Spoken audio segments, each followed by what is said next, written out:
Esa mañana, cuando fue el funeral de Richard Shaw, hacía más frío de lo normal para ser finales de octubre en Pensilvania. El aire se sentía raro, como si todo el mundo estuviera triste. Me paré frente al espejo de mi cuarto y me acomodé el vestido negro que compré solo para este día, no porque no tuviera otros, pero los demás me recordaban cosas bonitas como bodas o conciertos. Y este vestido era diferente, no tenía ningún significado, igual que el dolor que se suponía que tenía que sentir. Mientras los parientes lejanos y los vecinos me miraban y juzgaban en silencio, la casa se sentía demasiado grande sin Richard. Fuimos casados 32 años y ahora estaba yo sola en esa casa de 5 cuartos que sonaba vacía. El silencio no me daba paz, se sentía feo, como si hubieran arrancado algo importante de mi vida, mis hijos, Michael, Clara y Ethan. Casi no se aparecieron en las últimas semanas, decían que tenían mucho trabajo, viajes, compromisos. Yo quería creer que los entendía, porque los eduqué para ser independientes, pero nunca me imaginé que también los estaba enseñando a ser unos extraños conmigo, en la capilla que se llama Luz Eterna. Richard estaba en el ataúd que habíamos elegido juntos hace 20 años en una de esas pláticas raras pero tranquilas que tienen las parejas cuando aceptan que un día se van a morir. Se veía tranquilo, hasta más joven. Como si la muerte le hubiera quitado todas las arrugas que le dejó el cáncer. Me senté en la primera fila y vi mi reloj, faltaban 10 minutos para empezar y mis hijos todavía no llegaban. La capilla se llenó de amigos, vecinos y gente que había trabajado con él, pero los que más me importaban no estaban. Escuché primero los tacones y luego la voz de Clara diciendo, «Mamá», con esa voz tan serena. Me volteé y los sexto a los 3, Michael con un traje caro, Clara con tacones y abrigo de moda. Y Ethan con su barba bien cuidada usando el reloj que Richard le regaló cuando se graduó, caminaban como si fueran ejecutivos. Michael me dio un beso en la mejilla y me dijo en voz bajita que teníamos que hablar después del servicio, sobre los asuntos de papá, cosas prácticas, como si la muerte fuera solo eso. Yo nomás asentí y le apreté la mano. Me dije a mí misma que lo que me hacía sentir todo tan frío era la tristeza, que ellos solo querían ayudar. El servicio tuvo canciones de iglesia, gente que daba el pésame sin conocerme y un pastor que casi ni conocía a Richard, diciendo cosas genéricas sobre lo fuerte que era. Me quedé esperando, como si alguno de mis hijos fuera a pararse y decir algo real, una historia, un recuerdo, algo del hombre que alguna vez le llamaron papá, pero en vez de eso, Michael caminó hacia el micrófono como si fuera una junta de trabajo, bien tranquilo, mientras Clara y Ethan se ponían a los lados como si lo hubieran ensayado. Nuestro papá creía en dejar un legado, empezó Michael. En cuidar a los que quería, sentí un poquito de orgullo, pensé que ahora sí iban a honrarlo como se merecía. Nos dejó claro, dijo Clara, que todo lo que construyó, su negocio, sus inversiones, sus casas, debía quedarse en la familia y manejarse por los que entendieran su visión. Y luego Ethan dijo las palabras que me rompieron por dentro. Él nos dejó todo. Nuestra mamá estará bien. Cuidada, desde lejos. Esas palabras sonaron en el aire como humo, fuertes, claras, como si pesaran. Sentí cómo cambiaba el ambiente en la sala. Algunos me voltearon a ver, otros no. El mensaje era claro. Yo ya no era el centro, era solo alguien que había que mantener, administrar y dejar a un lado. Pero lo que mis hijos no sabían, ni nadie en esa capilla, es que Richard y yo habíamos planeado todo esto juntos, cada cláusula, cada peso, cada detalle. Empezamos a planear nuestra herencia desde antes de que le diagnosticaran el cáncer. Richard ya había visto cómo las familias se rompen después de una muerte, cómo la gente olvida lo que de verdad importa, y no quería eso para nosotros. O tal vez él ya sentía la distancia que nuestros hijos habían creado sin decirlo. Durante los meses que ellos estaban muy ocupados para visitarnos, yo iba con Richard a cada cita, reunión tras reunión, hablamos con abogados. Revisamos documentos, hicimos fideicomisos, planes para cualquier cosa, y todo. Lo revisamos varias veces. No solo organizamos dinero, planeamos una lección. Una semana después del funeral, estaba en la oficina del abogado, sentada frente a James Pittman, el abogado de herencias que nos ayudó por más de 10 años. Lo vi mientras acomodaba una carpeta gorda que traía el testamento final de Richard, y pensé en otra carpeta que había encontrado en nuestro closet, con su letra que decía, Seguridad de Meredith. Ahí adentro estaba todo, copias de documentos, decisiones, planes que hicimos juntos, no para presumir, sino para proteger, cuando James salió a saludar a mis hijos, que estaban esperando afuera, yo ya podía ver en sus caras que estaban muy seguros de que todo les iba a tocar a ellos. Estaban equivocados, y estaban a punto de descubrir que tanto, la sala de juntas era demasiado grande para solo 4 personas, una mesa larga de madera con sillas de cuero alrededor y ventanas enormes que daban al río. Que ese día estaba movido por el viento del otoño. Me senté en la cabecera, el lugar donde Richard se hubiera sentado, y entonces entró James Bateman con una cara que no dejaba ver nada. El abogado me dio el pésame de forma rápida, luego abrió la carpeta y se ajustó los lentes. Antes de empezar, dijo, quiero que sepa que este documento refleja los deseos finales de Richard, y que está hecho totalmente legal según la ley de Pensilvania. Michael asintió como si ya supiera todo.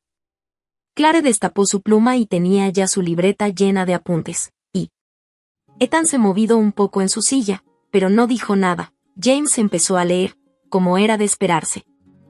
El testamento comenzaba con una lista de las cosas que dejaba Richard, la casa, las acciones de su negocio, los carros, las cuentas de retiro y las otras propiedades. Todo eso se suponía que iba para nuestros 3 hijos.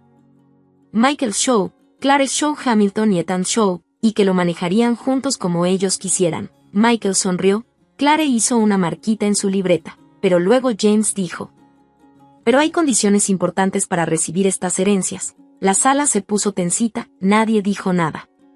Primero, dijo James, los hijos solo podrán recibir sus partes si siguen cuidando y apoyando a su mamá, Meredith Shaw, hasta que ella fallezca naturalmente. Eso incluía que yo viviera donde yo quisiera, que tuviera gastos médicos cubiertos y que me dieran una mensualidad de al menos $8,000. Michael se enderezó, la pluma de Clare se detuvo y Ethan solo se quedó viéndome como confundido. Luego James siguió.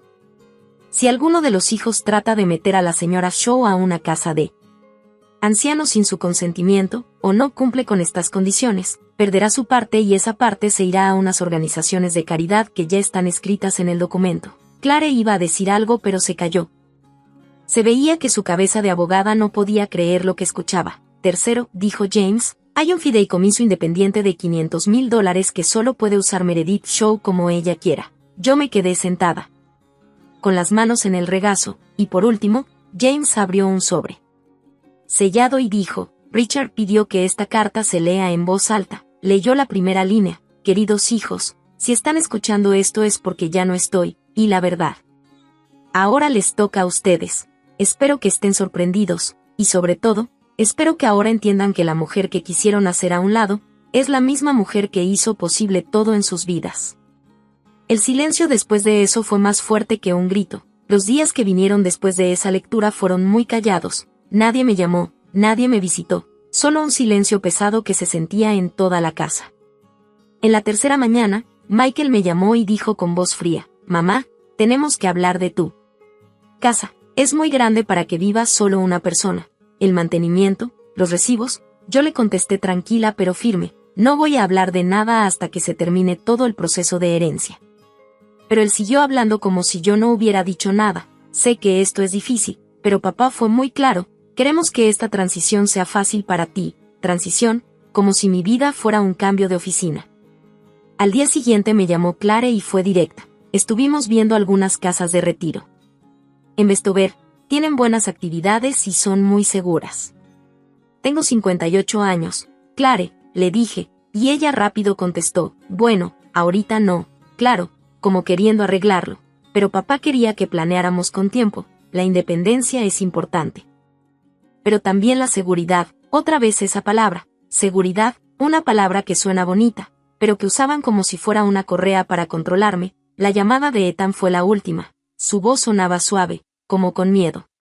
Mamá, sé que esto no es fácil, pero papá de verdad quería lo mejor para ti, habló con nosotros antes de que se pusiera peor. Le preocupaba que estuviera sola. ¿Y tú qué le dijiste? Le pregunté. Que te vamos a cuidar, que no tenías que preocuparte de nada, cuidarme como si fuera una carga.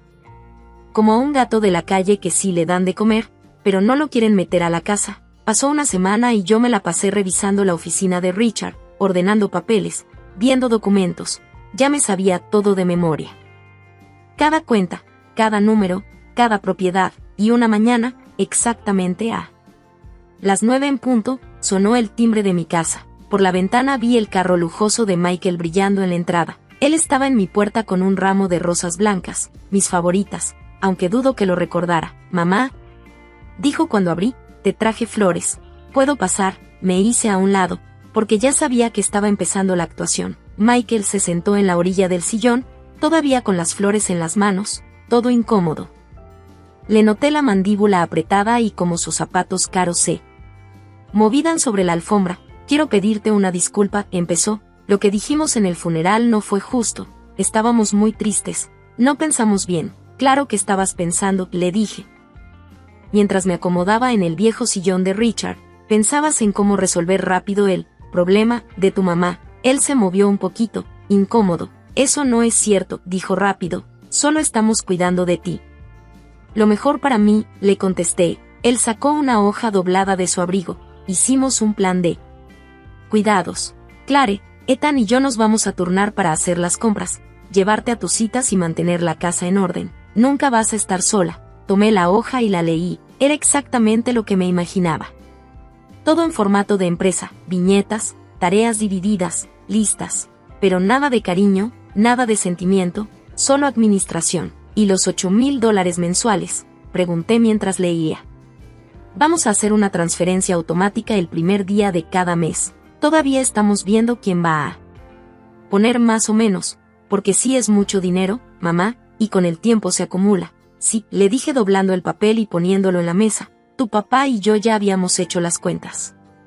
Casi $4 millones en 40 años. ¿No crees que es demasiado?». No lo dijo, pero se lo noté en la voz, como pensando, «vales tanto, vas a ver», le dije bajito, «que la justicia no siempre es barata».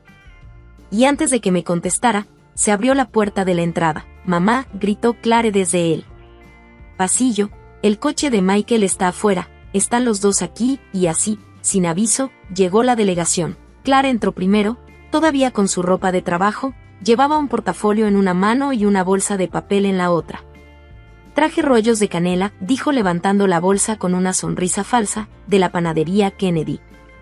Te los llevábamos todos los domingos». Lo hizo durante 18 años, cada domingo por la mañana, hasta que todos se mudaron y dejaron de venir a casa a desayunar. Ethan venía detrás, más callado que de costumbre, con los hombros caídos como si cargara algo más pesado que la culpa. «Necesitamos hablar», dijo, «todos, sobre cómo va a funcionar esto». Yo le señalé el sofá, y se sentaron juntos, ordenaditos, como en el funeral, dando la impresión de que estaban unidos, pero esta vez ya se les notaban las grietas.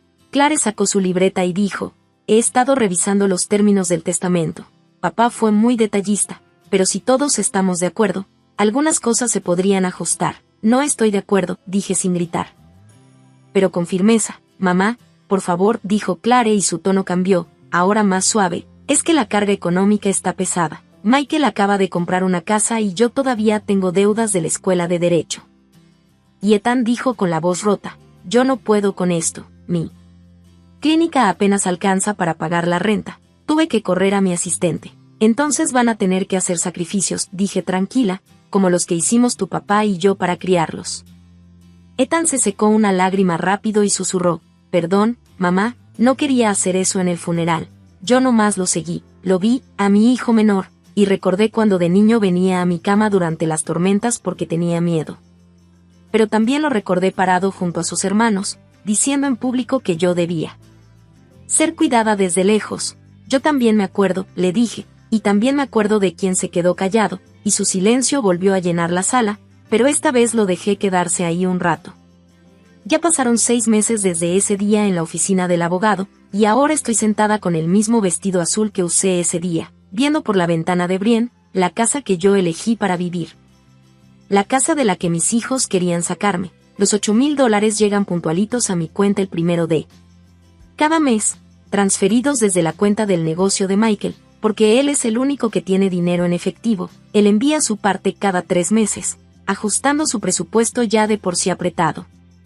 Ethan tuvo que vender su casa y mudarse a un departamento de 2 cuartos para poder pagar. Los 3 me llaman cada domingo, siempre en altavoz. Las pláticas suenan como llamadas de servicio al cliente, muy educadas, muy eficientes, pero sin emoción. Me preguntan cómo estoy, si necesito algo, y qué tal está El clima. Los primeros 3 meses los dejé actuar, les dije nada, les hice creer que una pensión fija y una llamada a la semana era suficiente para cumplir, pero luego, un martes, le llamé a Michael y le dije: necesito ayuda en el sótano, solo estoy moviendo unos archiveros. Él se quedó callado un momento y luego preguntó: ¿no puedes contratar a alguien? Tengo una junta, puede que haya papeles que tu papá quería que vieras, le dije. Llegó 30 minutos después, enojado y con su traje puesto. Lo llevé a una esquina del sótano donde había 4 archivadores viejos y llenos de polvo. Empieza con estos, le dije, ordena todo y saca lo que tenga que ver con el negocio. Le tomó 6 horas, y faltó a su reunión. Yo le llevé café y nomás lo observé. En un cajón encontró el acuerdo original de sociedad, un documento que podía cambiar quien tenía él. Control del negocio. Se le iluminaron los ojos y dijo: esto lo cambia todo, podría reestructurar. Como dijiste, lo interrumpí. La empresa, dijo, me refería a eso. ¿Querías tomar el control?, le dije mientras le quitaba el papel de las manos. Esa noche guardé el documento en mi caja fuerte, junto con otros papeles que había juntado en secreto, pólizas de seguro con beneficiario sorpresa, cuentas de inversiones que nadie conocía, y propiedades escondidas bajo fideicomisos. La información es poder. La prueba de Clare llegó un mes después. Le llamé a su oficina un viernes y le dije: tengo una duda sobre daños por la tormenta y mi seguro de casa, ¿me puedes ayudar? No es mi especialidad, mamá, respondió, deberías hablar con alguien que sí sepa.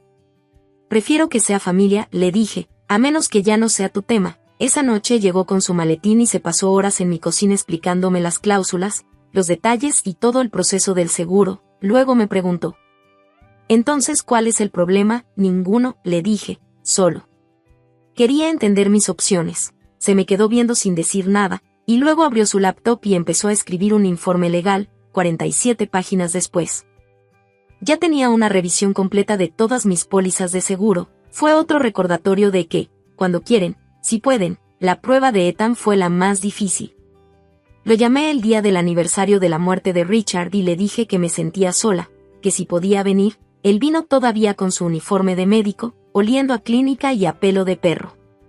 Pasamos la noche viendo fotos viejas, álbumes de cumpleaños, navidades, viajes. En un momento tocó una foto donde aparecía de niño y dijo: recuerdo esto. Y todo lo que hiciste por nosotros. Lo siento mucho, mamá. Lo miré, a mi hijo más chico, con lágrimas en los ojos, y no sentí nada, ni perdón ni consuelo, solo la tranquila seguridad de que al fin se estaba haciendo justicia. Mis hijos siguen con la rutina. El primero de cada mes me llega el dinero, y cada domingo me llaman, me preguntan por mis medicinas, lo que como, si ya cambié el filtro del horno, ahora son cuidadosos, muy cuidadosos. Pero todavía no entienden, nunca se trató del dinero. Se trató de lo que pasa cuando alguien cree que puede desechar a quien los sostuvo toda la vida. Se trató de enseñarles quiénes eran de verdad cuando pensaban que nadie los estaba viendo, y fallaron feo. Ahora viven con las consecuencias, pagan por el privilegio de mantener una relación con una mamá que ya no los ama, vienen a visitarme para hacer como que les importo, no por amor, sino porque el testamento los obliga.